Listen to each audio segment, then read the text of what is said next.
Bem-vindo ao canal A Lei e o Testemunho. O tema de hoje é Jesus e o fim da lei. Mas isto logo após a vinheta.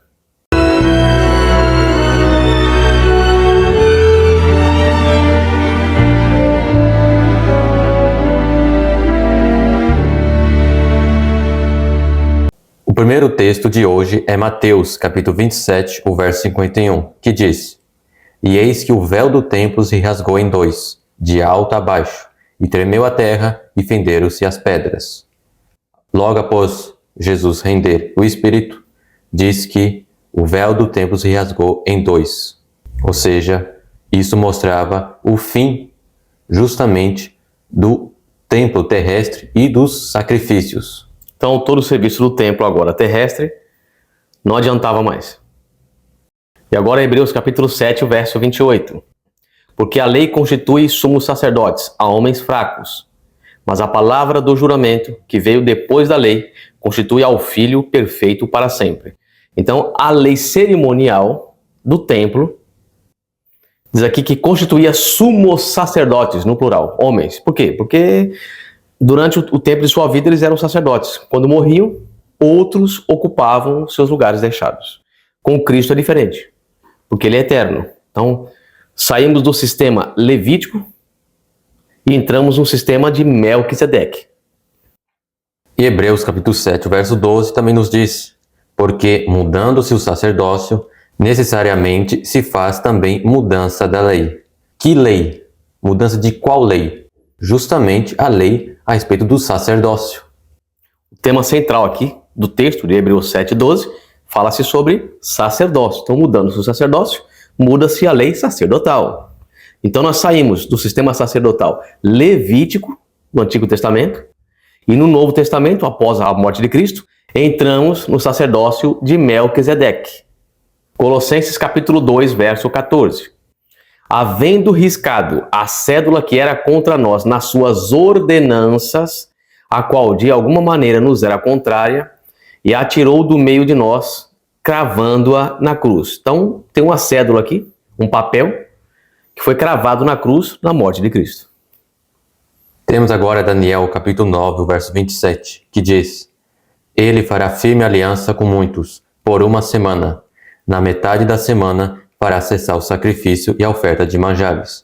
Aqui dizendo que o Messias, o ungido, faria justamente uma aliança com muitos. Vemos que Cristo fez aliança justamente com os apóstolos. Que é a nova aliança. Justamente. E ele faria cessar o sacrifício e a oferta de manjares, ou seja, cessaria a lei cerimonial.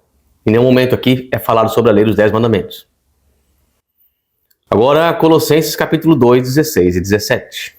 Portanto, ninguém vos julgue pelo comer, ou pelo beber, ou por causa dos dias de festa, ou da lua nova, ou dos sábados, que são sombra das coisas futuras, mas o corpo é de Cristo. Então vemos aqui que esta é a maneira que Paulo descreve toda a lei cerimonial, inclusive os sábados. Quais sábados? Os festivos, de todas as festas que nós estudamos ao longo do canal.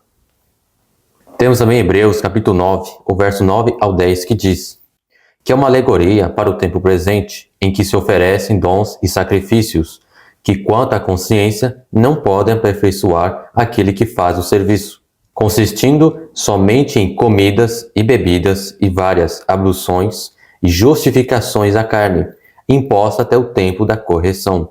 Aqui ele está, de novo, resumindo a lei cerimonial, a lei dos sacrifícios.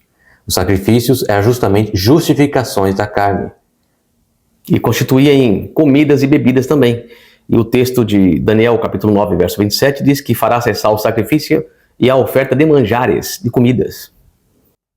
Agora voltando Colossenses 2, o verso 16, que diz: Ninguém vos julgue pelo comer ou pelo beber. Aqui, o mundo cristão de hoje, moderno, diz que esse comer e beber anula todas as leis sobre alimentação que encontramos no Antigo Testamento. Mas será que é isso mesmo? Vejamos. Atos capítulo 15, verso 20. Mas escrever-lhes que se abstenham das contaminações dos ídolos, da fornicação, do que é sufocado e do sangue. Então aqui em Atos capítulo 15, verso 20, é uma recomendação dada dos discípulos para os gentios. E aqui diz que eles não podem comer do que é sufocado e do sangue, ou seja, carne sufocada e sangue. Só que tem a ver com comer e beber. Justamente.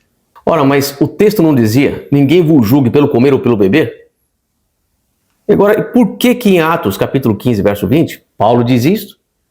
E agora, em Atos, é dito que os gentios não podem comer de carne sufocada e nem do sangue. Inclusive que os judeus que deram esta lei para eles, para os gentios, também não comiam da carne sufocada e nem bebiam o sangue. Então, como é que podemos entender isto? Ninguém vos julgue pelo comer ou pelo beber. Então, não deve ser nada de dietético, mas tem a ver com o sacrifício. Justamente. E vemos que esse mandamento, justamente essa ordem de não comer nada sufocado ou carne com sangue, encontramos em Deuteronômio, capítulo 12, verso 23, ou seja, na lei de Moisés, que diz: somente esforça-te para que não comas o sangue, pois o sangue é vida, pelo que não comerás a vida com a carne. Ou seja, nem tudo da lei de Moisés foi acabado na morte de Cristo, mas somente aquilo que tinha aplicação nos sacrifícios. E agora, Números 28, verso 2. Mande que os israelitas tragam para mim, no tempo certo, as ofertas de alimento, que tem um cheiro que me agrada. Então note que os sacrifícios não eram só de animais, mas também eram oferecidos alimentos. Por isso que Paulo, em Colossenses, diz: ninguém vos julgue pelo comer ou pelo beber. Na questão dos sacrifícios. Temos também Números 28, o verso 8, que diz: à tarde será oferecido o outro carneirinho, e junto com ele a mesma quantidade de farinha, azeite e vinho, como de manhã. Essa é uma oferta de alimento trazida para mim, o Senhor, e o seu cheiro me agrada. Vemos que o sacrifício era acompanhado justamente de farinha, azeite e vinho, ou seja, comida e bebida. E ainda em Colossenses traz aqui uma referência à lua nova. Números capítulo 28, verso 11.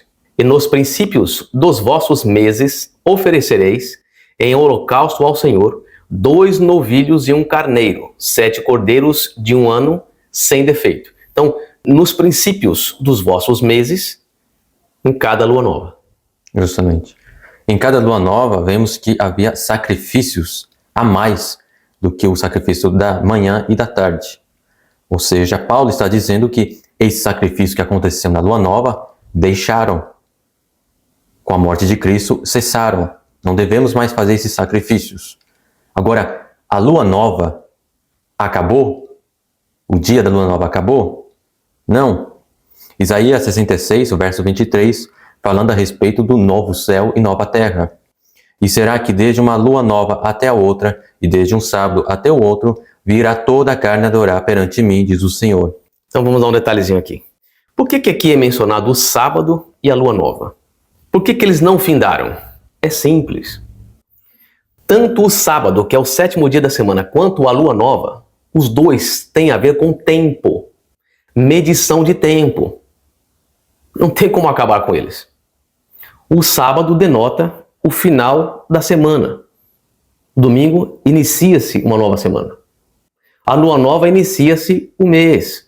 Deus está falando de tempo. Então essas duas festas continuarão na nova terra e no novo céu a contagem do tempo de meses e de semanas. Por isso as duas continuam. O sábado não foi abolido, nem a lua nova. O que foi abolido é justamente o sacrifício que é realizado nesses dias. Agora em Colossenses 2, falando a respeito dos dias de festa e dos sábados, o que seriam?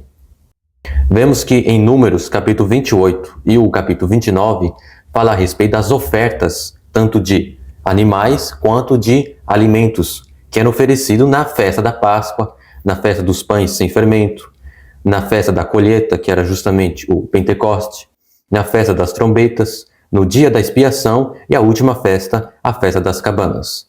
Todas essas festas tinham sacrifícios de animais e também oferta de alimentos.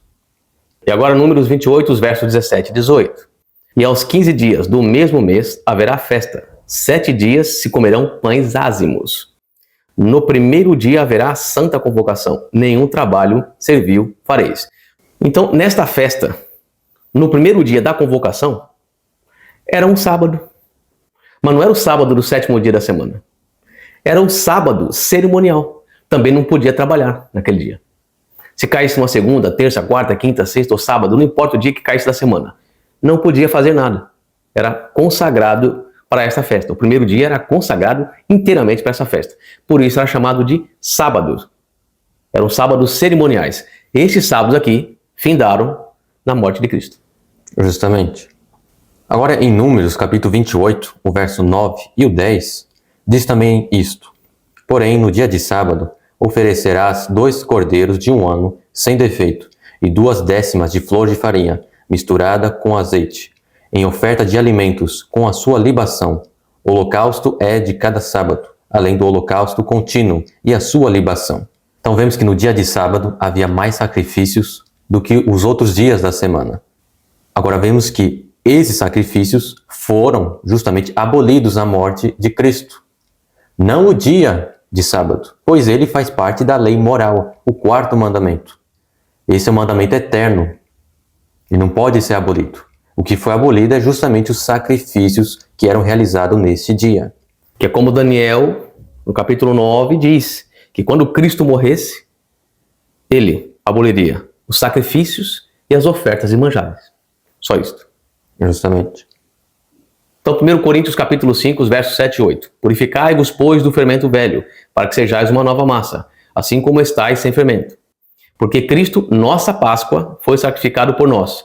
Por isso façamos a festa, não com o fermento velho, nem com o fermento da maldade e da malícia, mas com os ázimos da sinceridade e da verdade. Notemos que esta era uma festa cerimonial que Paulo comemorava sem problema algum, mas não sacrificava. Então aqui não é a Páscoa, não é a Páscoa antiga dos judeus, só que agora tem um novo significado. Paulo agora comemora a Páscoa com este novo significado, não com o antigo. O antigo, qual que era o significado do antigo? O cordeirinho era sacrificado apontando para Cristo. Paulo não comemorava mais assim. O Cordeiro de Deus já fora sacrificado. E agora Paulo comemora de forma diferente algo que já foi concretizado e não precisa mais de se comemorar a festa na base dos sacrifícios.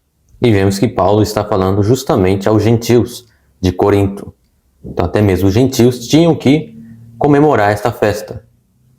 Agora Atos capítulo 20, o verso 7 nos diz: no sábado à noite nós nos reunimos com os irmãos para partir o pão. Paulo falou nessa reunião e continuou falando até a meia-noite, pois ia viajar no dia seguinte.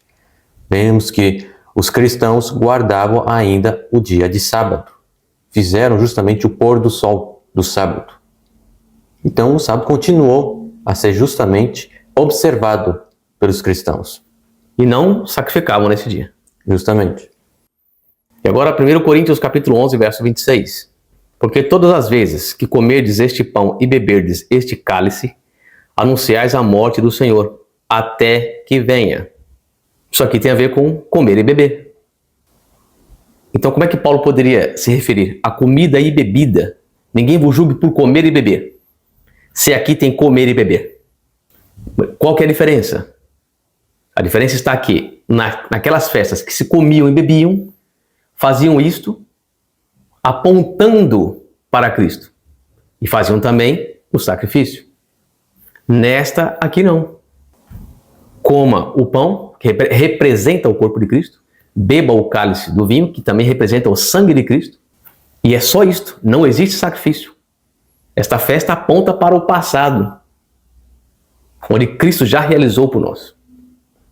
Então aqui termina o estudo e vemos que na morte de Cristo, o que foi abolido é justamente a lei cerimonial, que diz respeito aos sacrifícios e às ofertas de alimentos.